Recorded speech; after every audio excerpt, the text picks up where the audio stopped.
Well, it's a craft show, but it's definitely not your grandmother's craft show. No, the third annual No Coast Craft-O-Rama takes over Midtown Global Market today and tomorrow. And Emma Roscoe is there this morning with more than 100 crafters selling their wares. And we had some nice briefs there, boxers or something. Yes, in brief. That's for you, a little something for you. Hey, thanks. The nearly 100 crafters that will be here this weekend are in addition to the 50 vendors who are normally here at Midtown Global Market. And I can tell you that these mittens are made in Minnesota because they have a Minnesota state on them. They're recycled mittens. And just some of the, you'll find a lot of recycled craft here today and tomorrow at the No Coast Craft-O-Rama. It's tonight, it's tomorrow, and one-of-a-kind, for the most part, one-of-a-kind items that you wouldn't find anywhere else. I'm now with Trish Hoskins, and she is from Crafty Planet. You own that store, it's in Northeast. Right. And you helped start the Craft-O-Rama.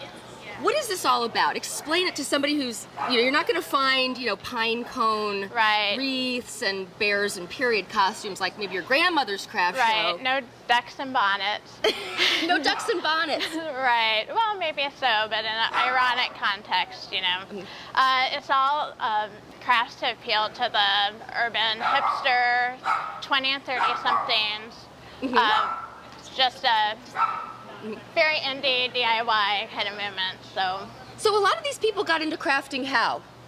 Well, I think a lot of us in college and even after college, we were really into like the DIY music scene, all the bands. DIY meaning do it yourself. Do it yourself, yeah. Bands starting their own labels, making your zines, like self-published publications. And then as we got older, we were like, oh, crafty, we can bring back, sewing, knitting, crochet, but it doesn't have to be the stuff that, we wore in the 70s or something like that. We can make it new and fresh. Well, not to go too Luddite on the bit, but in this technological society where everything is broadband and high tech, having something simple, handmade, is starting to appeal again to people. There's a couple of things. There's the process of sitting down and doing your work, but also then reaching out and making that personal connection with the person who made the thing that you're buying. That's right, personal connection. Somebody's hands made these before they went on my hands.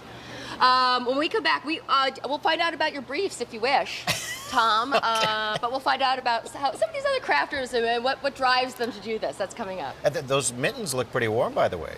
I think they're very nice. Yeah. And I think they're probably recycled from cashmere sweaters. We'll find out. All right, kind of a North Star looking type mittens. Thank you, Emma. On Monday, we little sock puppet too. Emma makes anything into a sock puppet. That too. Sock